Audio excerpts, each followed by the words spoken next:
De 1337 à 1453, un conflit majeur déchire le monde médiéval. C'est la guerre de Cent Ans. D'un côté, la France, de l'autre, l'Angleterre, les deux royaumes vont s'affronter pendant près de 116 ans. Au cours de cette série, nous aurons l'occasion de résumer ce conflit majeur qui bouleversera l'histoire de l'Occident.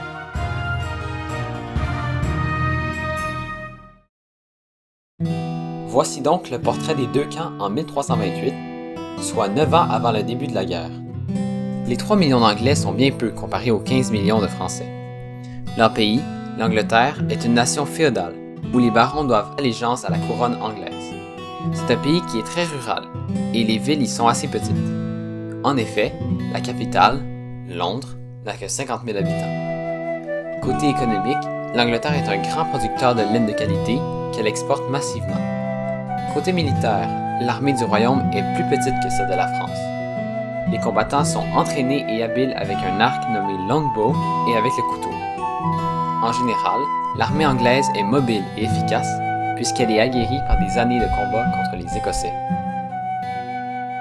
D'autre part, la France est, au début du 14e siècle, sans aucun doute la plus puissante des nations de l'Europe de l'Ouest.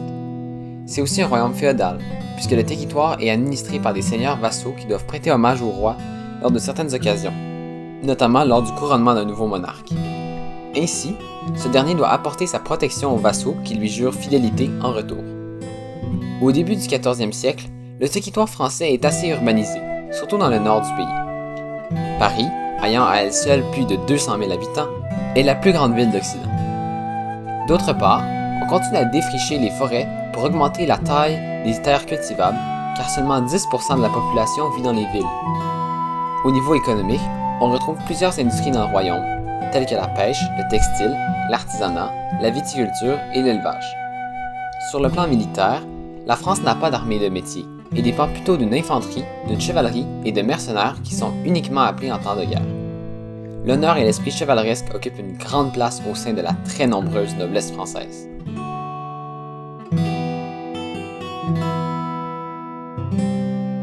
Pour bien comprendre la première cause de la guerre de Cent Ans, il faut retourner un peu en arrière, soit en 1314. À cette époque, c'est la dynastie capétienne qui règne sur la France depuis quelques siècles, et c'est parti pour durer encore longtemps, puisque Philippe IV, le roi au pouvoir, a plusieurs enfants qui pourront lui succéder. Or, voici qu'en 1314, Philippe IV décède. En France, c'est l'aîné de l'ancien roi qui reçoit la couronne à sa mort. Donc, le fils aîné de Philippe IV, Louis, devient le nouveau roi sous le nom de Louis X. Mais ce dernier meurt à son tour 2 ans plus tard. Il avait seulement une fille, Jeanne, mais sa légitimité était incertaine. Toutefois, la reine attend leur deuxième enfant. Cet enfant sera un petit garçon nommé Jean, qui vivra quelques jours avant de mourir lui aussi. C'est à ce moment-là que le frère de Louis X, Philippe, va profiter de l'occasion pour prendre le pouvoir en tant que Philippe V. Jeanne, la fille de Louis, n'est encore qu'une enfant, et elle sera définitivement écartée du pouvoir. Dorénavant, les femmes seront totalement exclues de la succession. Mais Philippe V, maintenant roi, règne pendant 5 ans, avant de rendre l'âme lui aussi. Vu qu'il n'a pas d'héritier mâle, on donne la couronne à son frère, Charles IV. Mais comme vous pouvez sûrement le deviner, l'histoire se répète, et ce dernier mourra lui aussi 6 ans plus tard. Soudainement, la succession se complique. La sœur de Charles IV, Isabelle, ne peut pas obtenir la couronne puisque les femmes étaient bannies de la succession. Mais elle est mariée à Édouard II, le roi d'Angleterre. Ce dernier est décédé depuis quelque temps, mais ils ont eu un fils, Édouard III, qui dirige maintenant l'Angleterre. Édouard III est le plus proche descendant de Philippe IV, donc il pourrait être éligible à la couronne de France. Mais les Français décideront plutôt d'offrir le pouvoir à Philippe VI, le neveu de Philippe IV, plutôt que de l'offrir au roi anglais. Bien qu'Édouard III ne contestera pas la décision au départ, il finira par utiliser cette justification une fois la guerre commencée. La seconde cause de la guerre de Cent Ans, c'est la Guyenne, un territoire faisant partie du royaume de France, mais dont le seigneur est Édouard III, ce qui apporte une situation compliquée. Le roi d'Angleterre est en quelque sorte un vassal du roi de France pour ses territoires de Guyenne. D'habitude, les seigneurs vassaux doivent prêter hommage au roi lors de son couronnement, mais lors du couronnement de Philippe VI, Édouard III va négliger l'hommage. En bout de ligne, il finira par le faire quelques années plus tard. Cependant, le territoire de la Guyenne reste tout de même une source de conflit entre les deux royaumes. À cela vient s'ajouter la Flandre, une région au nord du royaume de France. En 1328, à la suite d'une révolte qui sévit dans la région depuis plusieurs années, le roi de France Philippe VI intervient militairement en Flandre et réprime brutalement les insurgés. D'autre part, il faut aussi savoir que la Flandre dépend fortement des importations de laine anglaise. Lorsque le roi d'Angleterre, Édouard III, interdit les exportations de laine en Flandre pour déstabiliser la région, les conséquences sont donc énormes. Le secteur du textile est durement touché.